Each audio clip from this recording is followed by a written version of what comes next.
Hi, how's it going? I hope you're well. So, why do people love Heavy Metal Magazine? Why is it such a great kind of comic book, right? Pretty much, it's a comic book, but it's a magazine. And why do people love it so much? And I think um, Heavy Metal Magazine's been coming out since 1977, and it's still coming out today, basically monthly, but at times it was coming out quarterly, and at times it was coming out like more than monthly, and at some points there were like different issues coming out at different times and stuff like that. So, but basically they've been consistently making sci-fi and fantasy comic book content since 1977, and I think they're really the best at it. Like, there really is no competition to Heavy Metal Magazine. There's comic books, which are competition to other comic books, right? But there's no competition to Heavy Metal Magazine. It's the only comic book magazine coming out. You know, when you go to the comic book store and you buy a comic, it's like 20 pages long, right? If you get a Heavy Metal Magazine, it is like, you know, like 60 or 100 pages long, or even more than that, depending on the size of the magazine. And a comic book is maybe like $3.99 and stuff like that, but like for like twice that price, for the price of like two comics, you get an entire magazine full of comic book content. Yes, it's sometimes hit or miss, but a lot of it is consistently really good. I will say that the covers of Heavy Metal Magazine have been top-notch, like, consistently since the beginning. Their covers, like, whether the inside stories were good or not, whatever, most of the time I think they were good, and sometimes they weren't, and that's just like, you know, just people's opinions about what they thought was the content of the magazine. But it is, you know, the covers of them were just so good. It was drawn by the best artists, like, I would say, in the world, doing fantasy and sci-fi content. And it was also horror. There was also a lot of like weird stories that were in there. So it wasn't just fantasy and sci-fi. It was anything over the edge, otherworldly, imaginative, creative. There was just so much good stuff. And I think the best artists in the world did Heavy Metal Magazine. I think, like, you know, you made it as an artist when you did the cover of Heavy Metal Magazine. So you'd have like people doing covers, like Boris Vallejo did a cover. I mean, he did a bunch of covers. Louis Royal did a bunch of covers. There's a lot of other guys that did tons of covers to Heavy Metal Magazine, and they're great. They made two movies.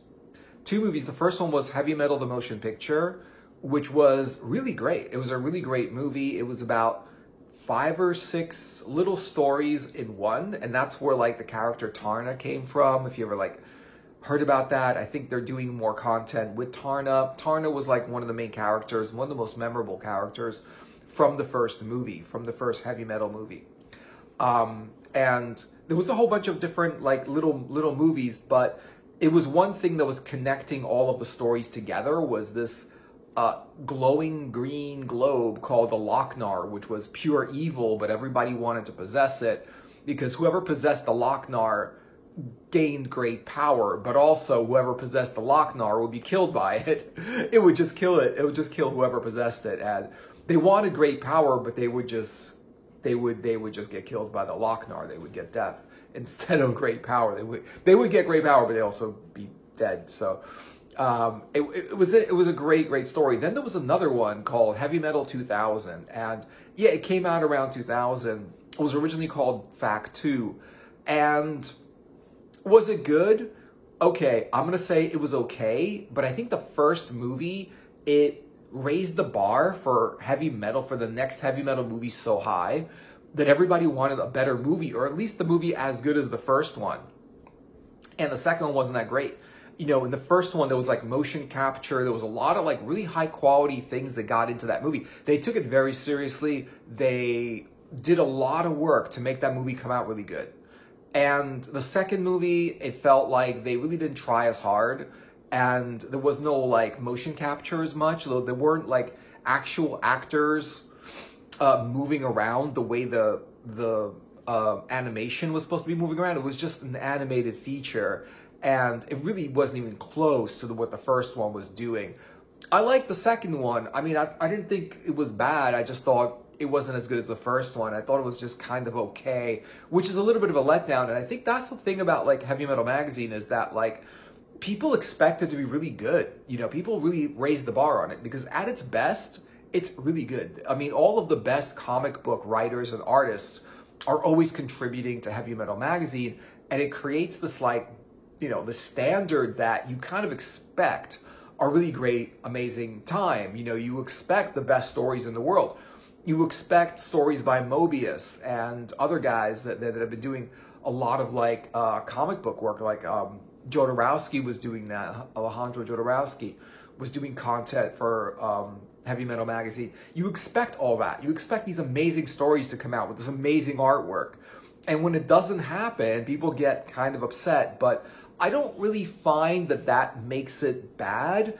It's just sort of like that favorite band that made a lot of great, you know, songs and records and whatever back in the day. And now their new albums are, well, they have a couple of good songs and, you know, the rest of them might be average, but, you know, they're just not, it's hard to stand. Once you make something great, it's really hard to keep that going. Look at the Star Wars movies, right? They made the first 3 movies and they were very, very good. The first 3 Star Wars movies were great. And then they had to make prequels, which like made no sense because everybody knew what the ending was. It was like a spoiled movie from the beginning, you know? And so they just started making more of them. And honestly, I just don't know because like they just like had nothing real to say about it. They didn't really add to the world. They just told the past of the story. You know, they didn't really change anything. They didn't really create anything. They just like, well, how did it get to the first movie? And they made 3 movies just to inform people how the story went from nowhere, from the beginning all the way to the 4th movie, you know? They could have done that in a 30-minute thing in a 2.5-hour movie, you know? But anyway, but the thing about Heavy Metal Magazine, man, it was like the best fantasy artists were in it. It wasn't just any fantasy artists, it was the best. The covers were the best. If you look at the content, when you go to a comic book store, right? And you should go to a comic book store because it's really good. And anyone that doesn't go to a comic book store should try to go to a comic book store. If you like books, if you like stories, if you like art, I'm going to say like, if you like movies, you probably like comics. If you like reading novels, you'll probably like comics. If you like art, especially fantasy art, you'll probably like comics because that's what it is. It's all that put together. And so when you go to a comic book store, however, the floppy comics that come out every Wednesday, they're like 20 pages long. And yeah, they're $4 or whatever, $3 or $4, but they're 20 pages long. It takes like 20 minutes to read through the whole comic. It's just way too fast. And buying one is extremely unsatisfying. When you go to a comic book store, you have to buy 3 or 4 at least comics just to be satisfied with the comic because it takes a long time to pick it out. And once you have it, you want to enjoy it, you want to read it, you want to make sure that like, you know, you're gonna, you know, you're not just gonna read it for 20 minutes and that's the end of it because it, you know, it comes out once a week. And, you know, you want to, there's just so many different stories and there's so many different comics that you want to try different ones. And a lot of the times also comics are very hit or miss. And some of them are great and some of them are not great. And a lot of times they're not great. And so if you buy a comic that isn't great, it's disappointing because like you spent all that time and effort to pick out a comic that you thought you were going to like and then you read it and it turns out, well, it wasn't that great, you know? And so that's the thing about Heavy Metal Magazine is that like, it's not just one comic. It's a whole bunch of stories in one magazine. And the magazine is pretty good content. It's about 60 pages to 100 and something pages. And it's got a ton of content. It's got several stories in it. They're not just one genre. They're not related stories. They're done by different artists and different writers. And you get like a variety of stories. It's sort of like going to that craft brewery or whatever it is and getting the beers where you try a bunch of different ones. It's sort of like that. So if you don't like one, that's okay. There's like 5 other beers there that you can try out. It's the same thing with Heavy Metal Magazine. It's like, you don't like one story, you can stop reading it, You're like, I don't like the story. You can stop reading it and go to the next one and then just read the next story, right? Just read the next story because it's probably going to be good, you know? And right away you could tell the quality of the story in the magazine because of the quality of the art. I would recommend, you know, of course, when you look at the cover, it's always going to be good. But when you look at the art inside, which sometimes they won't let you do that, they'll have like, it'll be sealed and covered for no reason because it always gets damaged anyway. It's not like they're not worth anything. Like collecting them is just fun to collect them, but to resell them at this point in time, it's not really worth anything. You won't be able to resell them for any more than like $10 or $20 probably, and they cost $10 to buy, you know? You really won't be able to resell them. They're available through Heavy Metal, all of the issues from the beginning all the way to the current issue. They're all in print and they're all available, so you can never, you could never, like, it's not ever going to be scarce. I mean, maybe in the future, but not right now. And what's cool about it is that, like, most of the stories are really, really good, you know? If you like sci-fi, there's a lot of other stories. There's westerns, there's like weird other planetary things, there's stories about robots, there's stories about monsters, there's stories about, you know, real fantasy stories. There's really good drawings, there's really good artists, there's like sexy stories with like girls and whatever. Lots of fun, lots of adventure. It's just such a wide variety of things that, you know, honestly, I think that even if you like a couple, like out of like 6 or 7 stories that are in there, if you like a couple of them and they're really, really good, I think it's worth it. I also think it's worth just picking up Heavy Metal Magazine just to see if there's anything good there. Because, like, honestly, I don't really mind too much. Like, if you pick up a Heavy Metal Magazine and there's like nothing good there, and you didn't like any of the stories, or maybe you probably like a couple, you know, but if you didn't like any of them, I would say don't worry about it because like next month, another one's going to come out and then you could just like buy that one and try it again because like at least it's going to have cool artwork in it. You know, that's just what it is. It's like, even if the stories aren't that great, the artwork is always amazing. I've never seen a Heavy Metal Magazine with from beginning to end bad artwork. I think the one thing they really got right is the artwork. I really do think that the cover of Heavy Metal Magazine's always been good. It's never been bad. If you look at every single cover from Heavy Metal Magazine from 77 till now, they have been amazing consistently. Without any exception, no bad cover art whatsoever. And that's hard to do. That's hard to do. Obviously, a lot of comic books, that's how they do it also. A lot of comics are like, great covers, but then you open it and you're like, wait a minute, this art on the inside is not even close to the quality of the art on the cover, you know? I can understand that because like cover art is like 1 page and, you know, the comic book's like 20 pages. And, you know, they have a month to make that comic. They you know, to make 20 pages in a month, it's not that easy. You got other things to do that day, right? It's not like you're just going to sit there all day long and just work on your comic. But even if you do, you know, it's still an effort to crank out good artwork in 20 pages every month. It's still like an effort, but just for the cover, it's cool. Like just to have that cover, it's cool. I would say those covers of Heavy Metal Magazine are frameable and they're artable and you can put it on your wall. I mean, it's just that quality of artwork. So even if like the stories aren't that great or whatever, the cover is still amazing and it's good to like collect it. And the thing about it is that like what's great about the stories, you know, whether the stories are good or not, is they're weird and they're strange and they're otherworldly and there's just so much in there that is not typical. Whether the story is good or not, the stories in Heavy Metal Magazine are stories that you cannot read anywhere else. Like, it's just not available. Maybe in another person's comic book, yes. But it's not in movies. It's not in novels. The stories are edgy. They're cool. And they're slick. And there's a wide variety of people that really, really do create great comic books. What's also great about Heavy Metal Magazine is that, like, they'll accept your comic. They will read it. If you submit If you create a comic, but you have to create a complete comic. They don't want just artists or writers. They want someone to do a complete comic book, already inked, already penciled, and already painted. You know, colored, inked, and penciled, and finished, right? So they're going to read it, and they're going to decide whether or not to put that into their magazine. But they do take submissions from basically everybody. Like, they're not going to say, there's no barrier for entry in submitting something to Heavy Metal Magazine.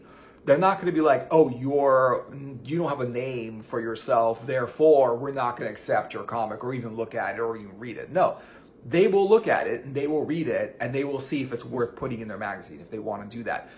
In my opinion, you know, if it's a good comic, if it's good, if there's a lot of like effort and work into it and it was a good idea and it came out great, I think, you know, you can be successful at putting your comic into Heavy Metal Magazine. Just because I see how they put comics in Heavy Metal Magazine, and a lot of the ones they accept are not really that great. They're not really that good.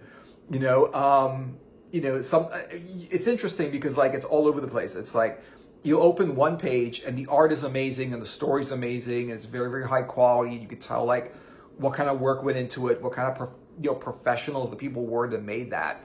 And then you go to the next story and it's like, oh my God, it's just like really bad drawings and like nothing interesting about the story, and like just there's no color there. There's just like ink and pen and ink, and you know, and you're like, what the hell is going on? Why is this story so good? And then this next one here is bad.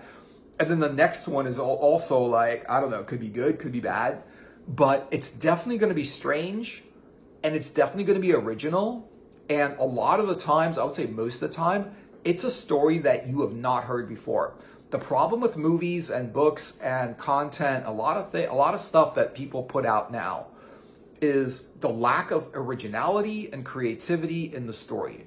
Okay, I understand like being inspired by somebody else's writing, somebody else's art, or somebody else's story. I can understand being inspired by that and putting that into your own story. But a lot of times, you know, if you look at especially like movies in Hollywood, there's a lack of creativity. You could see how similar a lot of movies are to each other, you know, especially in the whole fantasy genre, right? It's just very, very, a lot, the concepts in one movie, they're just like a lot of times the same concepts are in another movie.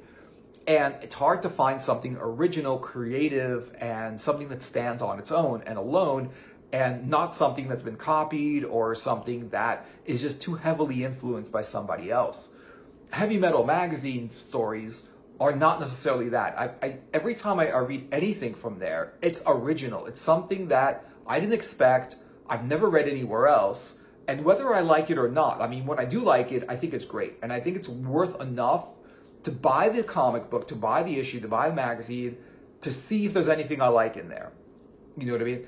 And if there's nothing I like in there, I'll still probably like some of the art on the inside, and I'll definitely like the art on the cover. You know, obviously it's a little bit disappointing, but I really haven't seen like a lot of issues where there's like nothing I like, except in like the early 2000s. There was a time where I just stopped buying it because honestly, it wasn't good. But I'm gonna say that like, if you look at the comic book, the content of the magazine in the 70s and the 80s and sort of the 90s, and then the recent content, I would say you can't really go wrong. Because in the 70s, 80s, and 90s, the content was very, very good, especially the 70s and 80s, the content was amazing. You know, I could understand it like running out of steam in the 90s because, you know, they've already been doing this for 10, 15 years, and now it's just like, okay, now what are we going to do? Now what are we going to put in here? Who are we going to get to be in this magazine, you know? And, you know, the guy that was doing Heavy Metal Magazine started doing Teenage Mutant Ninja Turtles. And now he's only doing, Kevin Eastman, he's only doing Teenage Mutant Ninja Turtles. He just, I guess, fell out of love with Heavy Metal Magazine, and now, Grant Morrison is doing his job, and Grant Morrison is a great storyteller, a great comic book artist and writer, and he's been doing a lot of great content, and it's just right up his alley because he writes these weird stories like The Invisibles and whatever, like these amazingly weird comic books, And it's just up his alley. It's just like, it's exactly the kind of stories that he writes.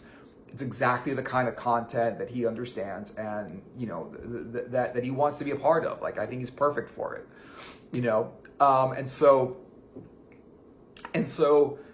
that's the thing about it. It's like, even on days where, or months where the stories are not that great, it's still, the artwork is still good. You know, it's still original enough that if it wasn't like an amazing story, it was still original. It was still something a little bit better. And I would say it's worth the hit or miss, because yeah, there's misses, but the hits are really, really, really good. So that's just my opinion about that. Let me know what you guys are thinking about this in the comments. And thanks for watching the video. I hope you enjoyed the video. Like it and subscribe to it. And I will see you guys in another video later.